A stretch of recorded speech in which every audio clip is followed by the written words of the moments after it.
So it's crazy. This massive melee, these guys had 15 troops in contact. They inflicted 1 casualty. Going back the other way, these guys had 12 troops in contact. They actually managed to inflict 2 casualties because of the way the dice rolled out. So now we need to look at this footman exclusively in melee with footmen and see what comes of this. Fighting only footmen and the troops on one side receive more casualties, and where those casualties inflicted by melee exceed 5% of that side's strength. Interesting. So they had 30 figures minus 2. So 28 of 30. Gosh, gotta do some math real quick. Let's just multiply by 3. So 3 times 2, 6%. I'm going to say, yeah, they had 5%. That side's troops are pushed back 3 inches. The opposing troops must follow even if this breaks their contiguous line. The 3-inch move ignores difficult terrain. Exception is if the footmen have active orders to hold a position. So these guys have an active order to hold that position and throw back the assault. They do not have to follow if they roll a reaction test and score less than an uncontrolled advance. So rolling to see if this pushback occurs. Ooh, this is actually a good result for once. So all 1s, doesn't matter, even if those all became 3s and turned it into a 9. That's still less than uncontrolled advance, and they have scored less than that. So these guys push them back 3 inches, but do not have to follow. It's the first time I've got a pushback result where it actually looks real, right? So these guys push them back, and then they're actually holding instead of moving their battle line forward. These guys were interpenetrated, but these guys remained facing the enemy, so that's interesting. They were already disordered when those knights were retreated through them, so no additional disorder would have occurred even if that was a heavy unit. Okay, even though we're still handling melees, this missile unit would have fired during the movement segment at that unit, so I'm going to resolve that now. And then this missile unit, all the pushbacks and everything have happened over here, so this unit is firing indirectly. It can get 10.5. It can reach that light infantry unit, so I'm going to do that. I'm going to hit that unit. Let's roll the dice. Everybody should be familiar by now, so we're going to do upper and lower dice. These guys are for a regular unit, so this 6 becomes a 4. 4 minus 3 means it's a negative result, but for missile fire, a negative result means a factor of 1. So we're going to re-roll again. This time, well, yeah, let's just do it on the other side. So 4 and 3, that's a positive result, so that's going to be 3. So interestingly enough, we got a -1, which becomes a 1, and then we've got a 4 and a 3, which becomes a 3. So there's that. Factors. I think it's the usual factors here. No master of bows.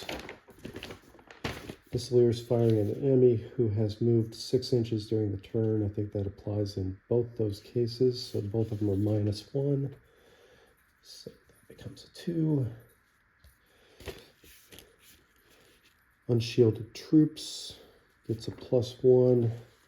So boom, for this one, because they're unshielded kerns, these guys are always treated as shielded. General considerations, disordered, distracted, nope. Height, pursuit, none of that, no leadership.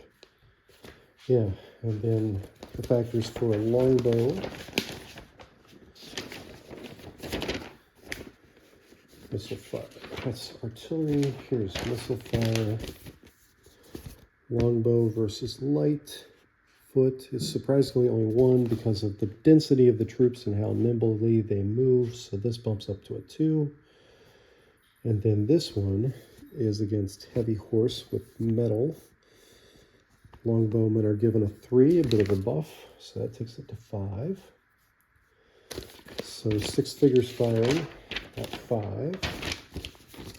6 figures firing at a factor 5 is 15. If I roll a 15 or less on D20, I'll remove a figure. I got a 14, so goodbye to one of these horsemen. They got it coming in instead of going out, so I'll take it out of this side. And then factors of 2, 6 figures, is only 8. And I rolled a 15, so no casualties on that side. So this melee of heavy footman versus heavy horse, I've done the factors on both sides. Let's do the casualties now. Heavy horse, 4 figures in contact, factors of 5. 4 figures in contact, factors of 5 is a 10. And then going back the other way, 4 figures in contact, factors of 4 is going to be an 8. So for the heavy horse, I got to roll 10 or less, and for the heavy foot, 8 or less.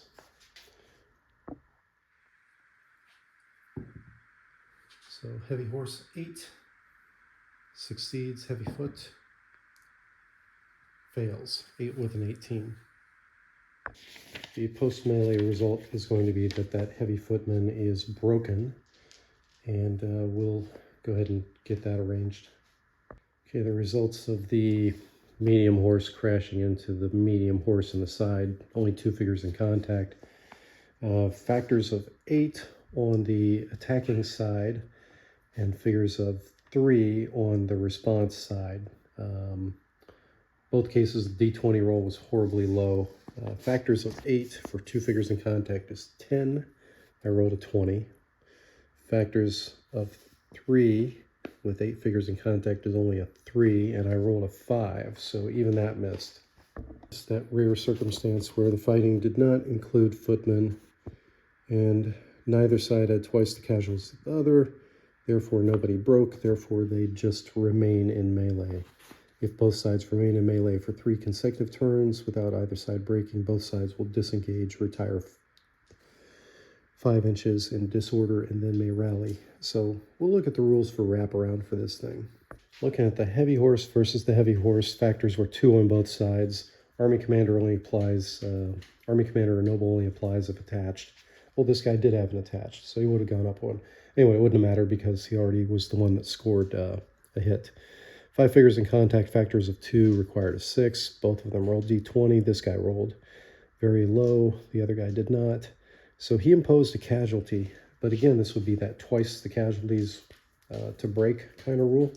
But the more I'm looking at that, the more I've done in the past 0, treating 0 kind of like basically any casualty on the other side of a 0 is twice the amount, which is not true. I think I need to put a note in there that treat 0 as 1. Got to have at least 2 casualties to cause this result. So I'm going to leave these guys locked in melee as well.